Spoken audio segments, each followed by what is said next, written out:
வணக்கம். திருக்குறள் மந்திரங்கள். நிறைமொழி மாந்தர் ஆணையிற் கிளந்த மறைமொழிதானே மந்திரம் என்ப. தற்பொழுது நாம் 4 திருக்குறள் மந்திரங்கள் கற்றுக்கொள்ளப் போகிறோம். இந்த மந்திரங்கள் கேள்வியின் சிறப்புகளை கூறுவதாகும். கேள்வி என்பது என்ன?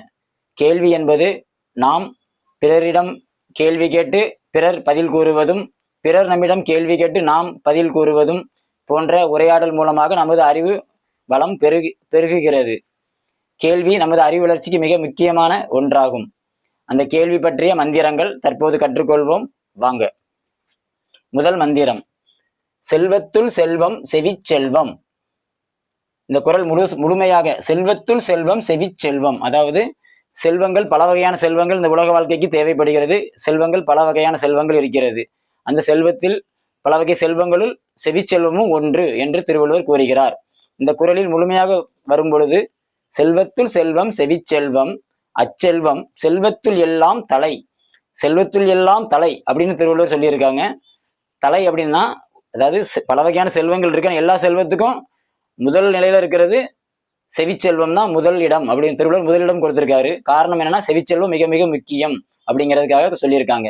செல்வத்துள் செல்வம் செவிச்செல்வம், அச்செல்வம் செல்வத்துள் எல்லாம் தலை. தலைனா என்ன? தலைனாலே அது ஒரு உயர்நிலையை குறிக்கக்கூடியது. இப்ப நம்ம உடம்புல இதை தலைன்னு சொல்றோம். காரணம், இது வந்து உயர்வான இடத்துல இருக்குது.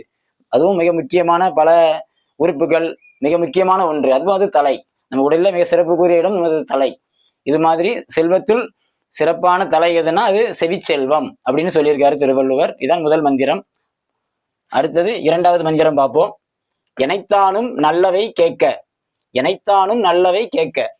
எனைத்தானும் அப்படின்னா, இது எவ்வளவு சின்னதா இருந்தாலும் பரவாயில்ல, சின்ன விஷயமா இருந்தா கூட நல்ல விஷயமா இருந்தா கேட்கணும். இல்ல அது யார் சொன்னாலும் நல்ல விஷயமா இருந்தா கேட்கணும். சின்னவங்க சொன்னாலும் கேட்கணும், நமக்கு பிடிக்காதவங்க சொன்னாலும் கேட்கணும். அது நல்ல விஷயமா இருந்தா யார் சொன்னாலும் கேட்கணும். அதான் எனைத்தானும்.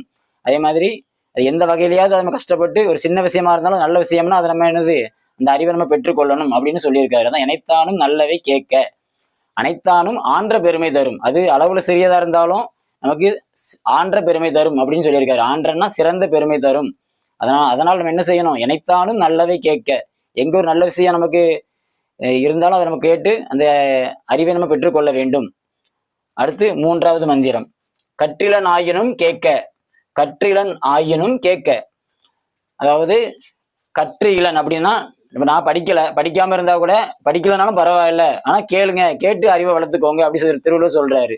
இப்போ சிலவங்களுக்கு எழுத்தறிவு இருக்காது, மொழி படிக்கலாம் தெரியாது. அப்போ தெரியலன்னா பரவாயில்ல, கற்றுக்கொள்ள விருப்பம் இல்லையா, நேரம் இல்லையா, விட்டுறீங்க, ஒன்றும் இல்லை, தேவையில்லை. ஆனா கேள்வி கேட்டு, கேள்வி நம்ம செவி மூலமாக நமது அறிவை வளர்த்து கொள்ளுங்கள் அப்படின்னு சொல்லியிருக்காரு. கற்றிலனாயினும் கேட்க எதுக்காக சொல்றாரு அப்படின்னா, அப்படி கேட்டா நமக்கு ஒரு ஆபத்து காலத்திலேயே ஒரு உதவி தேவைப்படுற காலத்தில் நமது அறிவு மூலமா நாமே செயல்பட்டு அந்த அதை சரி செய்து கொள்ளலாம். கற்றிலனாயினும் கேட்க, அக்தொருவர்க்கு ஒர்க்கத்தின் ஊற்றாம் துணை. ஊன்றுகோல் மாதிரி துணையா இருக்கும் அப்படின்னு சொல்லியிருக்காரு திருவள்ளுவர். அடுத்து நான்காவது மந்திரம், கெடல் வேண்டின் கேளாது செய்க. கெடல் வேண்டின் கேளாது செய்க.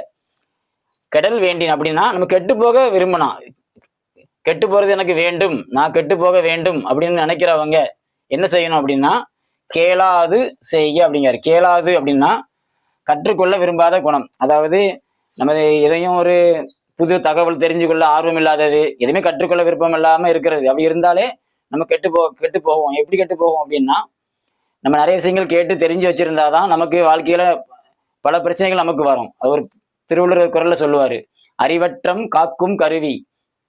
அறிவற்றம் காக்கும் கருவின்னு சொல்றாரு. அப்படின்னா அறிவு வந்து நம்மளை சுத்தி ஏதாவது என்ன ஒரு சூழ்நிலை வந்தாலும் அதை சமாளிக்கக்கூடிய திறமை வந்து நமக்கு, அது கருவி வந்து நமக்கு அறிவு தான் அப்படின்னு திருவள்ளுவர் சொல்லியிருக்காரு. அறிவற்றம் காக்கும் கருவி, அது செருவார்க்கும் உள்ளளிக்கலாக அரண். அந்த அறிவுங்கிற அந்த கருவியை வந்து எதிரி யாரும் வந்து அழிக்க முடியாது. நம்மகிட்ட இருந்துச்சுன்னா, இப்போ அறிவுங்கிற கருவி என்கிட்ட தரமா இருக்குது அப்படின்னா, அந்த கருவியை வந்து எதிரிகள் யாரும் வந்து அழிக்க முடியாது அப்படின்னு சொல்லியிருக்காரு. அதான் அறிவற்றம் காக்கும் கருவி, செருவார்க்கும் உள்ளளிக்கலாக அரண். நம்ம உள்ளுக்குள்ள அதை அழிக்க முடியாதான். இப்போ அறிவு அவ்வளவு முக்கியமான ஒன்று. அப்ப அந்த அறிவு பெறணும்னா நம்ம என்ன செய்யணும்? நிறைய விஷயங்களை கேட்கணும். நம்ம காது மூலமா கேட்டு கேட்டு கேட்டு நிறைய விஷயங்களை கேட்கணும். இல்லை நம்ம பிறர்கிட்ட கேட்கணும், பிறர் சொல்றதை நம்ம கேட்கணும். அப்படி கேட்டு நம்ம அறிவை வளர்க்கணும்.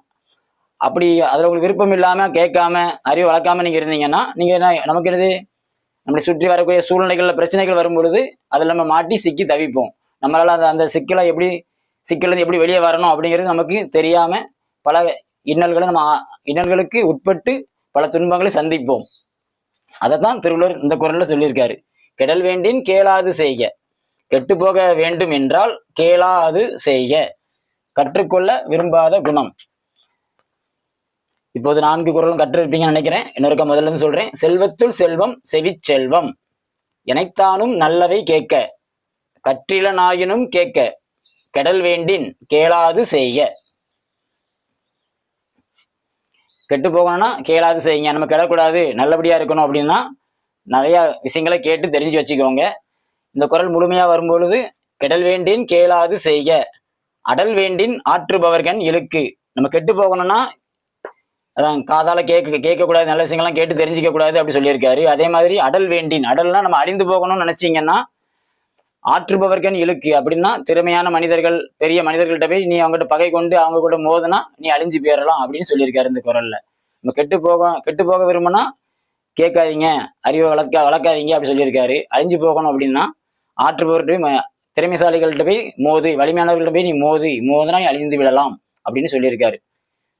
இந்த 4 மந்திரங்களும் கற்றிருப்பீங்கன்னு நினைக்கிறேன். நன்றி, வணக்கம்.